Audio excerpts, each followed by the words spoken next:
Kirchoff's law includes current law and voltage law, and basically states that the algebraic sum of all currents entering and leaving a node on a circuit must equal zero, current law, and the algebraic sum of all voltages within a circuit loop must be equal to zero, voltage law.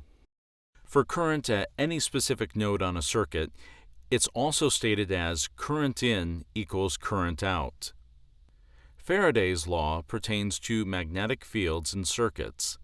Basically, the law states that an induced electromotive force, EMF, in any closed circuit is equal to the negative of the time rate of change of the magnetic flux enclosed by the specific circuit.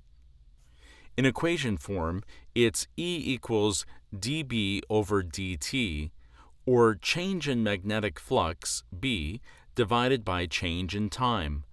In other words, the larger the change in the magnetic field, the larger the voltage value. Faraday's law of induction is a law regarding electromagnetism. It predicts how a magnetic field will interact with electric circuits and thus produce electromotive forces, EMF. This is the main operating principle of transformers, electrical motors, and generators. It shows that when a conductor is moved through a magnetic field, magnetic flux is induced in a circuit. Another example of this is in capacitors. Capacitors are designed to store energy in the form of an electrical charge. Capacitance is the ratio of stored electrical charge to the potential difference in volts. The units of measure of capacitors are microfarads. When AC electrical current flows through a capacitor, the capacitor will produce a reactance similar to a resistance, and this reactance also resists the current.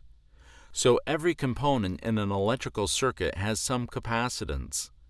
The goal of electrical designs is to reduce unwanted capacitance to a minimum.